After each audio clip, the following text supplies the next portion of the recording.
The stone was cold against her skin, not because it was winter, not because the wind was strong, but because it did not care.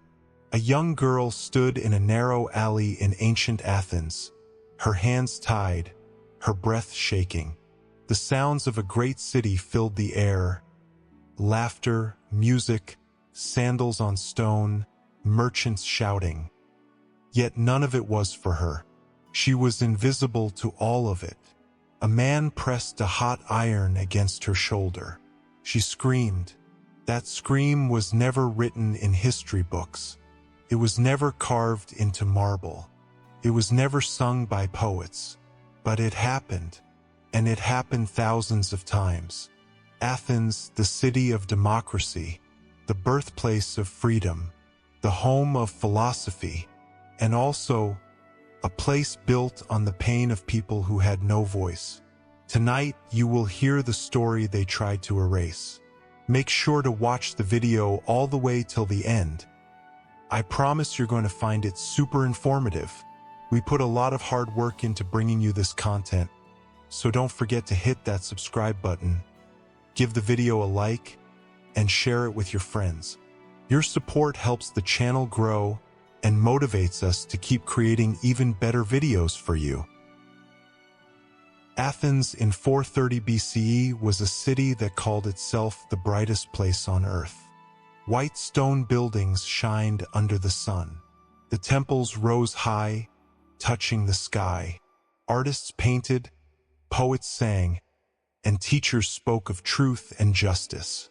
Men gathered in large crowds to vote and argue about what was right for their city. They said Athens was free. They said Athens was fair. They said Athens was the heart of the world. But behind those shining stones, behind the songs and speeches, there was another Athens. One that did not appear in the stories told to children. One that was not carved into statues. That Athens was dark. In that Athens, a young girl named Thalia walked through narrow streets with her head down. She was no more than 13 years old.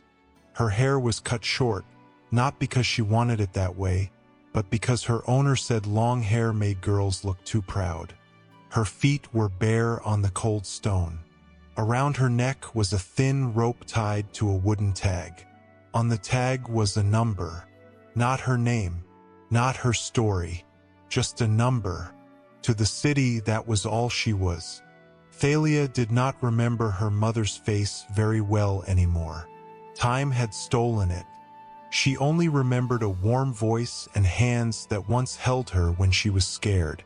That life had been taken from her when soldiers came to her village far away and burned it. The people who survived were sold like animals. That was how she came to Athens, not as a person, but as a thing. Each morning, she was sent out with other girls. They were lined up like tools in a shop. Rich men would walk past, pointing, laughing, choosing. Some wanted young, some wanted strong, some wanted quiet. None asked their names. The money paid for these girls did not go to them. It went to their owners. And those owners paid taxes to the city. That money helped build temples. That money helped pay soldiers. That money helped keep Athens strong. So when men gathered to speak about honor and democracy, they stood on stone paid for by suffering. Thalia often looked up at the great buildings as she walked. She wondered how something so beautiful could exist beside something so cruel. One day, as she was led through the market, she saw a group of citizens cheering. A new law had been passed. It gave more rights to men who owned land. They shouted with joy. No one noticed the girl in chains walking past them. No one cared. At night, Thalia was locked in a small room. It smelled of sweat and fear. Other girls cried softly in the dark. Some had stopped crying because they had learned it did not change anything. Thalia still cried. She cried not just from pain, but from the deep knowing that the world had forgotten she was human. The city slept peacefully, and she suffered in silence. In Athens, everything had a price. Olive oil had a price. Wine had a price. Land had a price. And so did people. Thalia learned this the hard way. One morning, she was taken to a large open space where men stood behind tables. On the tables were coins, papers, and small wooden signs. This was the market where people were bought and sold. Not animals, not tools, people. Thalia stood with other girls. Some were younger, some were older. Some had scars on their faces and arms. Each scar was a story that no one wanted to hear. A man walked up to her and lifted her chin with his finger. He did not look at her eyes. He looked at her teeth, her arms, her shoulders, just like someone checking a horse. "She's small," he said. "Not very strong." "Quiet," her seller replied. Men like that. They spoke as if she could not hear, but she heard everything. They talked about how much she was worth.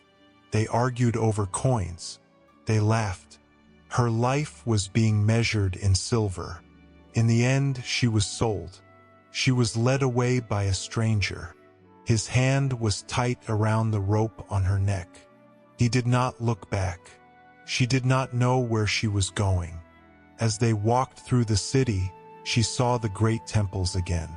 She saw the statues of gods and heroes. All of them were strong. All of them were proud. None of them looked like her. The man took her to a large house with high walls. Inside, there were many rooms. Some were beautiful, filled with soft cloth and fine furniture. Others were small and dark. She was pushed into one of the dark ones. "You will stay here," the man said. "You belong to me now." That word again. Belong. She sat on the floor, hugging her knees. She wanted to scream. She wanted to run. But there was nowhere to go. Later, she was brought food. Bread and water. That was all. As she ate, she listened to voices outside her door. Men talking about politics, about war, about honor. None of them talked about the girls behind the walls. In Athens, it was said that the city was a place of great thinkers. Men debated what was right and wrong. They spoke of justice. But justice did not live in the rooms where girls like Thalia were kept. Those rooms were full of fear and silence, and the quiet understanding that in this city, some lives mattered more than others. Every year, Athens held great festivals. People filled the streets. Music played. Wine flowed. Men and women wore masks and danced. The city became a place of color and noise and celebration. One of the biggest festivals was held for Dionysus, the god of wine, madness, and freedom. They said this was a time when rules were broken, a time when people could be wild, a time when they could become someone else. To the rich and free, it was joy. To girls like Thalia, it was terror. In the days before the festival, her owner became busy. Servants cleaned the house. Food was prepared. Wine was stacked in jars. Guests were invited. Thalia was washed and dressed in thin cloth. Her hair was brushed. For a moment, she almost looked like the girl she once was. Almost. She was taken into a large room filled with candles. Masks hung on the walls. Some looked happy. Some looked cruel. Men arrived laughing, already drunk. They put on masks and pretended to be gods, animals, monsters. Behind a mask, a man could do anything. No one would know who he was. That was the lie they told themselves. Thalia was pushed forward. Her heart was beating so hard she thought it would break. She wanted to disappear. This was not a party for her. It was a ritual. The men believed that by acting without rules, they honored Dionysus. They believed that chaos brought blessings. They believed that taking from those who had no power was part of the sacred tradition. No one asked if she agreed. No one cared. In the noise and smoke, Thalia felt her world shrink. The music was loud. The laughter was sharp. Felt like the walls were closing in. She did not feel like a person. She felt like an object. When the festival ended, the masks were put away. The men went home. They returned to being good citizens, fathers, leaders, judges. But Thalia was left with memories she could not erase. The city returned to normal. The horror stayed with her. Athens loved its stories. Everywhere Thalia walked, she saw them carved into walls and painted on pottery. Heroes fighting monsters, gods saving cities, great men standing tall with courage and honor. These stories said Athens was pure. They said it was wise. They said it was just. But Thalia knew another story. Her story. And it was not carved anywhere. She often passed a large stone building where men gathered to talk about laws. They called it the heart of democracy. Only free men were allowed inside. They would decide what was fair, what was right, what was good for the city. Thalia once stood outside, listening. A man inside was speaking loudly. "Athens is the greatest city in the world," he said. "We are free. We are strong. We are moral." The people inside cheered. Thalia looked down at the marks on her arms, at the scars left by ropes, at the places where hot iron had once touched her skin. Free, strong, moral. Those words meant nothing in her world. The city depended on people like her. The money from her suffering paid for the very stones of that building. The food the men ate came from farms worked by slaves. The wine they drank was made by hands that had no rights, but they called themselves free. One day, Thalia met an old woman in the house. The woman had been a slave for many years. Her back was bent. Her eyes were tired. "You should not look at the temples," the woman said quietly. "They will only make you sad." "Why?" Thalia asked. "Because they were built with our pain," the woman replied. That truth sat heavy in Thalia's heart. The city was beautiful, but it was a beauty built on suffering, and no one wanted to see the cracks. For a long time, Thalia believed she was alone. She believed that no one else felt the same fear, the same anger, the same quiet wish for a different life. But she was wrong. In the dark rooms and narrow halls of the house, whispers traveled. Soft voices in the night, quick looks when no one was watching. The girls had their own world. They shared stories. Some spoke of homes far away. Some spoke of children they had lost. Some spoke of dreams they still held close, even though those dreams were small and fragile. One girl said, "I remember the sea. I used to swim every morning." Another said, "I had a brother. He used to make me laugh." These memories were like tiny fires in the dark. They did not change their situation, but they kept them human. Thalia listened, and slowly something grew inside her. Not hope, not yet, but anger. Anger at the men who owned her. Anger at the city that allowed it. Anger at a world that called this normal. One night, she asked the old woman, "Why does no one stop this?" The woman looked at her sadly. "Because those who have power do not want it to stop." "But it is wrong." "Yes," the woman said, "but wrong things can live for a very long time when they make people rich." Those words stayed with Thalia. She began to notice small acts of rebellion. A girl who spilled wine on purpose. A servant who left a door unlocked just a little longer. An old woman who hid extra bread for the weak. These were not big things. but they were brave. In a world where everything was controlled, even a small choice was dangerous. Thalia did not know if she would ever be free, but she knew one thing now. She was not invisible to herself.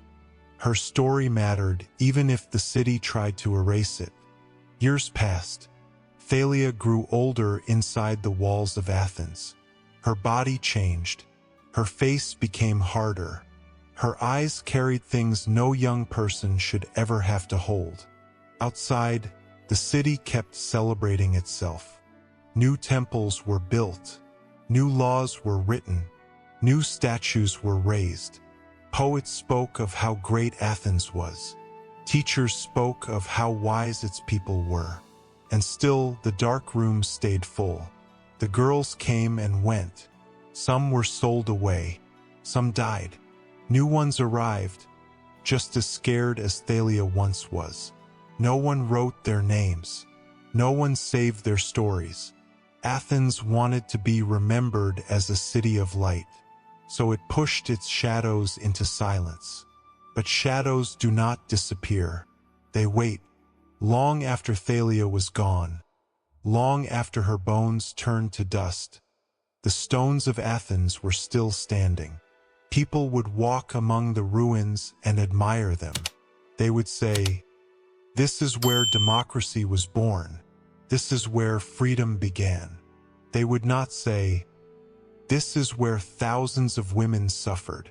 They would not say, "This is where bodies were traded like coins." They would not say, "This beauty was paid for in pain." But now you know that behind the shining temples were locked doors. Behind the proud speeches were broken lives. Behind the idea of freedom was a system that denied it to so many. Thalia was never famous. She was never honored. She was never remembered. But she existed, and by telling her story, we take one small piece of truth back from the silence. History tried to bury her, but stories like hers still whisper through time. And if you listen closely, you can hear them,